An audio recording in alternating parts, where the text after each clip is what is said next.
Okay, thank you for everyone joining me here in the Indigenous Content Hub today. I'm Phil Lockyer, the Head of Indigenous Affairs here at Tourism Australia. And I'm going to talk to you about the process of developing, things to think about when developing a reconciliation action plan. Firstly, as a Noongar man from Western Australia, I want to acknowledge the traditional owners on the land we meet today, Gadigal people of the Eora Nation. And we're here in Darling Harbour, which is known from the Gadigal people as Tumbalong. Tumbalong meaning place of seafood. So it was a place where, clans from Gadigal, Barramadigal, Cadigal-Wongal came and feasted on seafood. And we're here today at the Australian Tourism Exchange feasting on something else. So I think that kind of connection point is quite salient. So a reconciliation action plan is a document, a framework that allows an organisation, big or small, to build and strengthen relationships and commence that process of engaging and collaborating with Aboriginal and Torres Strait Islander communities. In developing a reconciliation action plan, or RAP, as I'll refer to it as, you work with an organisation called Reconciliation Australia, who own the content, and you work in partnership with them on the actions that are developed and the deliverables that need to be achieved. There are 5 dimensions of reconciliation that RA have outlined. Unity being central to that, historical acceptance, equality and equity, race relations and institutional integrity. The RAP program has been operational for about 20 years, and there are 25% of the Australian community either work in or study in an organisation with a RAP. So it's got quite a significant spread across the Australian workforce and education sector, charities, NGOs as well. So I think there's a real great opportunity for us as an industry in the tourism sector to really engage with the RAP, given the role that we play in supporting, enabling and promoting Indigenous tourism across the country. And when I consider what other organisations are doing, other industries are doing in terms of the RAP, I think we have a lot of work to do. Some of the key considerations when you're developing a RAP would include, firstly, why does your business want to do this? Why is it important to you? Why do you think it's going to provide value? It's really important that organisations are really authentic about what they think they can achieve and kind of thinking long term. How will it align to your strategic goals? So ensuring that the RAP is just not this add-on to all the other things that you do as a business, but is a key strategic pillar. So for us at Tourism Australia, we launched our 4th RAP 3 weeks ago, and last year we made championing Indigenous tourism as one of our key pillars. So we've said straight along that this is something we want to do, and the RAP is one vehicle for us to be able to do that.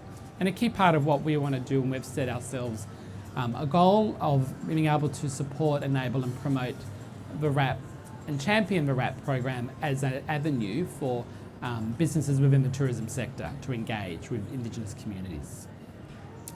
Have a look at what specific Indigenous communities you would seek to build a relationship with. So if your business is very geographically focused, then who are the important Indigenous leaders, organisations, community generally, that you should be engaging with and having a conversation with. If you're a large organisation that has connection points all across the country, you might initially want to focus on one region. Focus on an area where you think there's value for you in terms of your customer, your consumer base, but also where you've got passionate people, employees, and where you might actually already have some existing relationships you can then build upon. A RAP should also reflect the aspirations, most importantly, and the needs of the Indigenous community and the stakeholders. So instead of you saying as a business, well, this is what we want our RAP to be, this is what we're going to do, so can you help with that? It's about saying to the Indigenous community, that's important to you. Can we sit down? We're keen to be involved. We want to get to know you, and we want to get to know what your aspirations are as a community. And then how can you ensure that the work that you do aligns with those aspirations? And ideally over that period of time of engaging, collaborating, sitting down, learning about each other, that you'll be able to identify what the key things are that you can do together in terms of, the RAP program. So there are 4 levels of RAPs, the highest being an Elevate. There are 24 companies in the country that have an Elevate, some of the larger kind of companies that you would expect. And they're Elevate because they demonstrate leadership. They're doing things within the RAP program and with Indigenous communities that other organisations aren't involved in. And that's certainly in the next 3 to 4 years where Tourism Australia is going to be a RAP leader. Stretch is a level where organisations can set targets. So they might have targets around employment or procurement, in terms of partnerships with organisations, engaging their people. So it's when you kind of move beyond, beyond setting priorities and actually move into having targets. And as businesses, we would have targets for a whole range of elements of our businesses. So having targets within the RAP program I think is important as well when your program has matured. Innovate, which is what we are at Tourism Australia, which we launched a few weeks ago, and Innovate is about engaging our people, starting to set some smaller targets and then setting a bit of a plan of deliverable actions that we're going to achieve over the next few years. And then Reflect is very entry level. So Reflect is when an organisation is really starting to just kind of consider, explore, look at what the options are for them to actually engage in the RAP program. They might be doing some simple things like acknowledgement to countries, understanding who traditional owners are relevant to them. They might be doing stuff around Reconciliation Week, NAIDOC Week.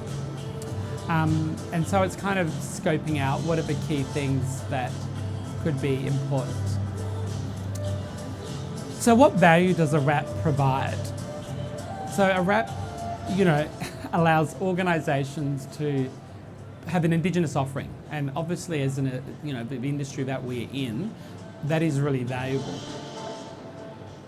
All the research we know suggests that people from international and more people from Australia are wanting to have a connection point with Indigenous tourism. And so I think all parts of this country is traditional Aboriginal country, wherever it's standing, Aboriginal Torres Strait Islander country. So I think there's potentially an opportunity for all businesses in tourism to engage with this and have an offering additional to what they're already doing.